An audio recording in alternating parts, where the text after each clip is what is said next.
Whose idea was this? He brings the heat, doesn't he?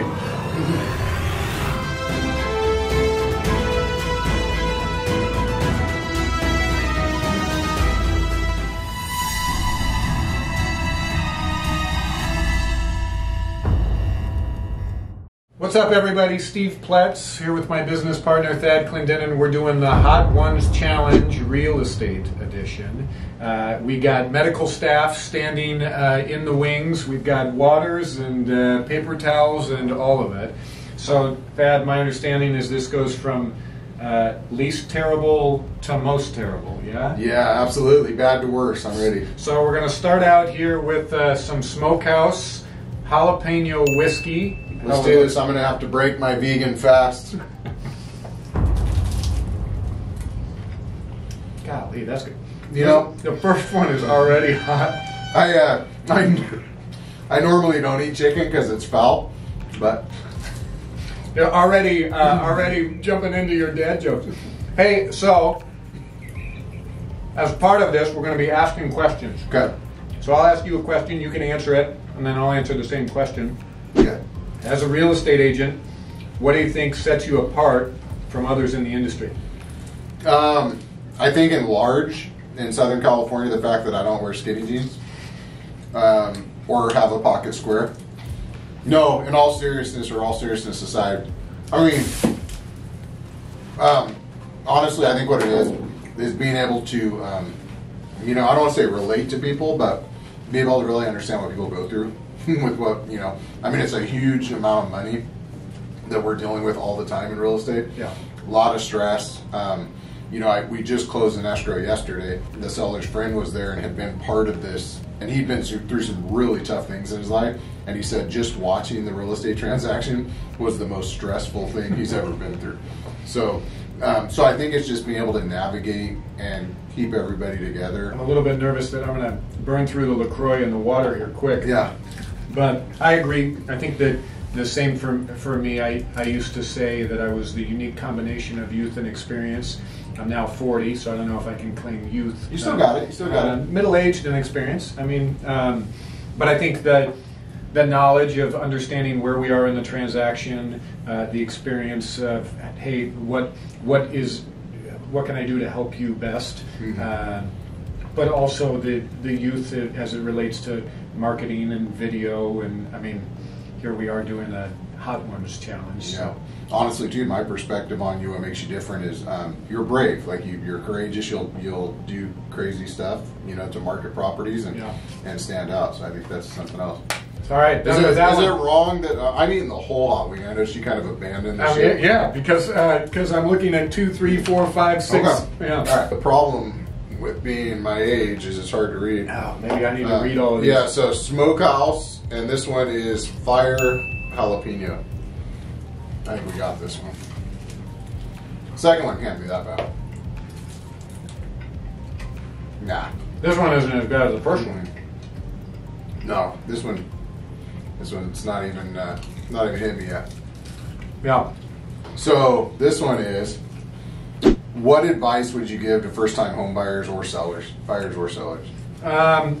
First-time home buyers, I would say, get a chip on the table. Don't try to find the absolute perfect Taj Mahal that checks every single box. It's your first place for a reason. You're not going to be there forever. Most people don't have the ability to go from renting to buying their forever home. So don't expect that that's the case. Get a chip on the table. Down the line, 5, 10 years from now, it'll give you an opportunity to either sell it and take your equity out or use it as a rental. That's what I did. My first place was a 1-bedroom, 1-bath. You were there. Community laundry. I would say at best that neighborhood was average. And but it became a great rental. Eventually did a 1031 exchange. It allowed me to get things going. Mm-hmm. What about for you? So I think my advice would be, it's in a similar vein. I think that what's changed, the dynamic that's changed from, like, for example, when my parents bought, granted, I think after my folks bought their first house, they had like $50 left in the bank, but the home they were able to buy, even though maybe it was a humble home when they got started, was more in line with kind of what they wanted, that American dream. And I think now, not to sound like fatalistic, but in the market we're in, you're just likely not going to get into that dream home, and so you just have to go into it real clear-eyed and you know, expand your horizons, maybe move into something that you're really not in love with, and make it work for you. Yeah. You know? Time in the market, not time in the market. All right, number 3, extreme habanero. You know, habaneros, when they cut them, a lot of times the chefs wear medical gloves so that they don't burn the quick in their fingernail bits. This one's a little hotter. Mm. This one I feel. Mm. We are 3 of 8 in. Is this one going to have us singing that Johnny Cash song "Ring of Fire" later? Golly. Is it my question? It is my question. Golly. Woo! What's the most unique property you've ever listed, and what makes it stand out? Wow. Well, I would have to say that what comes to mind immediately is one that we've recently closed, which was a commercial lot, and it had a basically what would equate to like a 2-car garage or shop on it. And there was a resident that wasn't supposed to be there, and just the difficult nature in trying this was a life changer right here. Yeah. It is definitely hotter than 4 fat guys in a Prius. Why am I eating more? Ah, It's like the pain. It's a good pain though. But that one, in terms of the multiple visits from the cops, what was that show about the guy that made meth? Breaking Bad? Breaking Bad. Yeah. There was like a Breaking Bad motorhome in the front, and it was a wild one. So that one probably was one of my more unique properties that I had to deal with. How you doing over there? Whew! I'm surviving. I'm still here. My brain's jumbled. I forgot which property I was going to talk about. I met with a gentleman where I did a walkthrough of his house, and everything, the walls, the furniture was all covered in plastic. Everything, everywhere we went. That was like the 70s. It was like straight out of Dexter. Mm-hmm. That movie where, and You're sure you're going to die? oh, and oh, don't cough. It makes it worse. So, I'm always trying to relate to people and to like connect with them. And so I'm thinking as I'm walking through, like, what can I tell this guy about how his house looks so great? So I talked about the neighborhood. I was like, hey, it was a great neighborhood. And he was in a great neighborhood. But yeah, that one definitely stood out. All right, number 4. Are you reading this? So our next one is jalapeno lime. The jalapenos are not as bad. Yeah, good. The habanero was brutal. Mm-hmm. The habanero was. Wow. All right. All right, you're up. You hanging in there? I'm Okay. still here. All I'm right. still breathing. Okay. So, have you ever had to deal with difficult clients, and then how did you handle a particular situation? So my New Year's resolution is I'm trying to give everybody grace. I'm trying to recognize that I don't know what people are going through. And on top of that, the real estate transaction is stressful. Like you think about if you're moving, golly, if you're selling a house, now all of a sudden, no matter what, like typically at the close of escrow, you got to be out of the house unless you've negotiated a lease back. So you got to go somewhere. But the tricky thing is, I'm so glad you find it so hilarious that I'm like dying over here. It's like coming out my ears. Where were we? We were talking about when a seller. So here's what happens. What happens is a seller can't typically move, as you know, until contingencies are removed, until the buyer has said that they're going to go through with it. And so you can't start packing up your house and have boxes everywhere, because if the buyer says, forget it, we're out, and you go back to the market and you're covered and you got boxes everywhere, it doesn't look that as good. So there's this pinch, and people are under a huge amount of stress. And there's negotiations that I would say early in my career I wasn't really prepared for it. Not only the negotiations in putting the deal together, but then the negotiations that are in the transaction. For me, I would say that what I've gotten better at is setting the expectations so that people don't have total meltdowns. Yeah. No, I think, I mean, definitely what resonates with me, I have to say it probably wasn't one of my New Year's resolutions, but having more grace, extending grace is definitely something that I've learned. It wasn't a natural inclination of mine, but I think just in dealing with difficult clients, for me, it's usually just being empathetic and taking a minute, you know, because I mean, we've all had some clients that are super difficult, you know, name calling and yelling and screaming, whether it be at each other, at the other side. Right, yeah, not always at us. Right. But just the emotions that go into it and feeling like, hey, why are they doing this? They're being unreasonable, they're being unrealistic, for sure. Yeah, and so I think, you know, with that, probably what I would want to do is maybe share some of these hot wings with you. Yes, are we done? Huh? Was that? Oh no, wait. Oh, no. Oh no, we're only halfway done. This one right there. And now we're on mango habanero. You know, the last habanero was the terrible one. That was extreme habanero. Yeah, mango might be a little Yeah. sweet. You're not crying yet, are you? God, my face isn't crying, but not terrible. No, it's a sneaker. Give it a count to 10. Yeah, it's slowly coming. Kind of like a jelly with like hell inside of it. You know what I mean? Describe a time when you had to think creatively to market a property. How did you approach it? My specialty, as you know, being more North County inland, I deal with a lot of rural properties. And so I don't know off the cuff if I can think of a very specific property, but there's definitely been times where, you know, there's all kinds of domestic animals running around a property and trying to come up with, especially, and this was kind of before the age of social media and some of that, but just trying to get, you know, drone shots or like aerials or regular photography without having like a goat pop its head up in the photo or just something weird, you know, has been a challenge. So I think it's representing properties in their true nature, but having to deal with what you got, you know. And a lot of times too, and I'm a horse guy, so I get it, but the equestrian clientele vary. You know, you have your very what I call the tight pant cowboys, like the ones the English style, you know, usually from the upper crust side of things and more affluent. And then you have the western side, like I was raised in, we're a little more rub some dirt on it and get over it, keep moving. But with that, the exterior of the property is more important than the home itself. And so I think it's trying to get through some of that too and represent it in a way where you're catching the right type of client.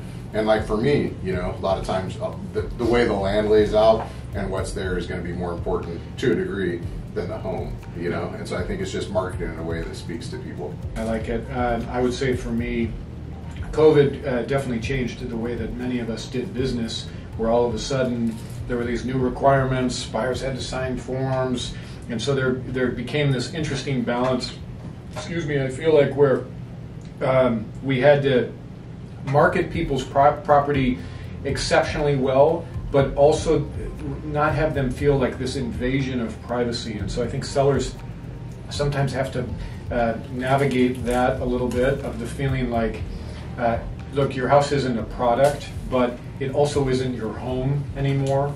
And so anything that we can do in order to do 3D Matterports or drones, that's why we do the staging, is just, hey, we're changing the way that everything... You don't list how you live. Exactly. You don't list how you live. And also, I think one of the things that our team has done very well is really looking with the end in mind of who's your buyer. And some properties hit a wide range of demographics, that they might be, hey, this could be a great investment, this could be a great starter home, this could also be great for empty nesters or people downsizing and a second home. But there's other homes that is just like, this is, you are a family that's buying this 4-bedroom, 3-bath, 3,000 square foot house that's at $1.6 million, because that's not a great investment in terms of ROI. And so then gearing our marketing specific to that. So. Yeah, I can't feel my face anymore. I have any like chicken in my beard. Whose idea was this? This one, I'm gonna have to defer to the younger gentleman. The younger guys. I should have brought. Oh, this is just straight buffalo. Oh, okay, we got this. So far, the worst was extreme habanero. If there's any hot ones out in front of us. No. This feels like, I mean, maybe it's because I've lost taste in my mouth. All right, who's starting? Is this me again? No, this is No, it is me. I was just enjoying one that didn't. Yeah, that was actually a wing that was halfway enjoyable. It was really. In a competitive market, what strategies do you employ to help your clients stand out? Yeah, so you're talking about, I think what you're talking about is a buyer. Like in a competitive market, what gets our offer accepted? I think we use a ton of strategies, but I think that it kind of goes into the whole process of why do sellers choose a buyer's offer? And in my opinion, it's not because of one thing. It's not because of price. Every realtor loves to advertise on social media that they got their offer accepted and that they knew that they weren't the highest offer. It's because there were other things in place, which might be down payment. Did they have a significant down payment? Did they waive or shorten? Pardon me, I'm going to put the fire. Oh, golly. The contingencies, which of course there's all these contingencies, inspection, loan, appraisal, shortening or waiving those can make your offer look better. Do you have a large initial deposit? Sometimes I'll see a buyer where they'll write it with a super small initial deposit and they think, well, that way it's refundable anyways, who cares? But it matters. I think just a variety of different things, and also understanding what's important to a seller. Does a seller need a lease back? Does a seller need a quick close? Does a seller want to sell a property as is? Yeah. Sometimes, in certain circumstances, to the seller, I feel like it's more important that the transaction is smooth and easy versus that it is like squeezing every dime out of the transaction. Yeah. What about for you? Yeah, no, I like that. I would say probably when I think of the word contingency, for me, it like incites like medical fear, like like when they're planning for a contingency. I mean, contingency in effect is a plan, is right. Like plan B, secondary, right? And so I think it in all respects of a transaction, the more that you can stay away from either limiting contingencies or lengthening contingencies, like making them longer than necessary, the better. Just because contingencies to me speaks to an out, yes. Right, or a change of direction.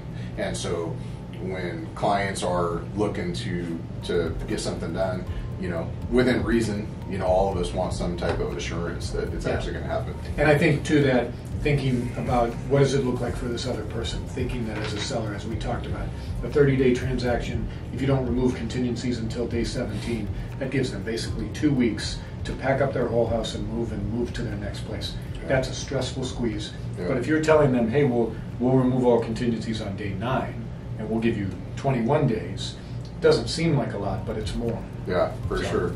All right, go ahead. Is that you? No, that jump in. Yeah, that one, I feel like this one's scary. Yeah. Bacon cayenne.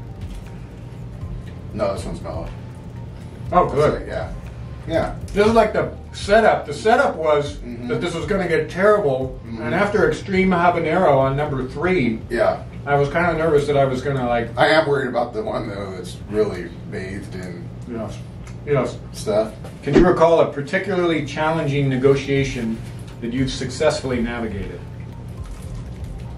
Yeah, I mean, there's been multiple. Again, I don't know off the cuff if I can think of like a very specific one, but I know ordinarily it's, I mean, you remind me of this too, getting out of our own way, and with clients we have to do the same thing. It's like, remember the goal, remember the big picture, don't get hung up on all the little nuanced points, and of all things, I mean, how many times in our career have we heard the term principle? Right. Right. It's like it's the principle of my least favorite thing to hear in any negotiation. Yeah. My least favorite thing. I hear what you're saying, but you're putting that into it. Well, they only came up $10,000, so I'm only coming down $10,000. Right. Well, Mr. Seller, Miss Seller, if that's where it started, they should have started at $1. Right. So that then we could chop it up in the middle. But that's not how it works. It's based on market value. Yeah, I mean, I would say the same, to steal your thunder there, is that I feel like those negotiations, the ones that setting the expectation, hey, the buyer's going to do a request for repairs. I think also working with the other agent. I feel like now there's always this discussion about, well, what's the real value of having a real estate agent involved in the transaction. Of every property that I have purchased, I've had a real estate agent represent. Of course, Yeah. I don't have to. Right. And it's always somebody on the team. And when I bought my primary, I started to go a little sideways just because it's emotional. And Eli was able to say, hey, like, Settle down. settle down. Yeah. Like, to just take a step back and think about this. I mean, Janice and I listed, you sold our house. Exactly. Same kind of thing. Same thing. And it was super helpful, you know, and even though we're in the business, I mean, you know, maybe sometimes we're some of the worst sellers, Now, you know. I mean, if you want to find an overpriced listing, find a realtor that's selling their own house. Yeah, that's true. All right, we made it to the last wing. I'm super excited. We are going to, as customary, do our little last wing with an extra dab from pineapple, mango, ghost pepper. I don't know if I've had ghost pepper, but Aren't they the tiny ones that It's, like kill small children and dogs? it sounds scary, so I'm gonna put a dab on Steve's. You know, we don't want to be. I think that's plenty. I think that's plenty. There we go. Hold on, I just want to be fair, and we're gonna go ahead and give this bad boy a go.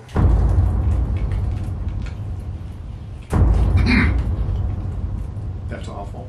I don't know what paint tastes like, but that's So terrible. it's really. Whew.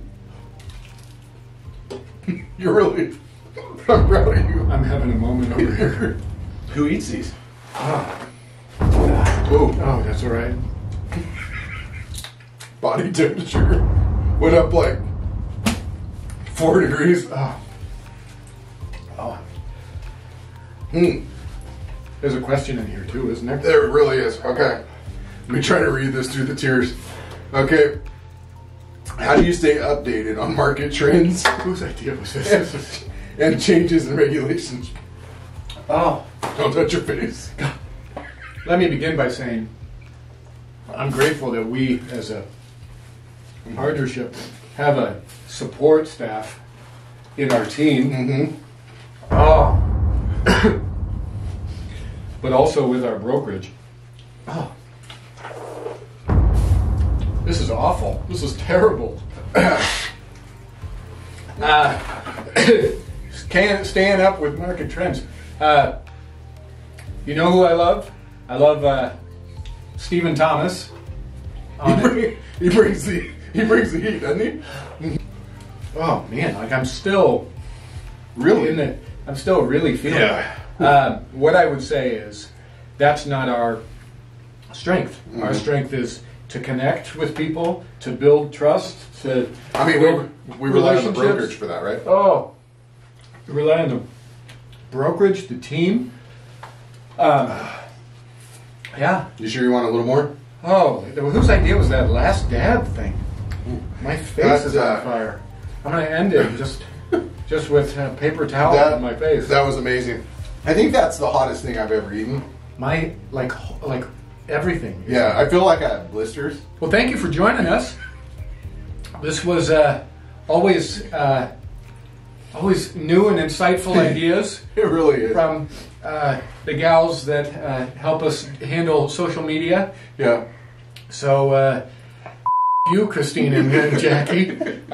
But we hope that you enjoyed it, and we hope to see you sometime very, very soon, where we can connect and talk real estate, not doing anything with hot wings. Signing off. Thanks, everyone.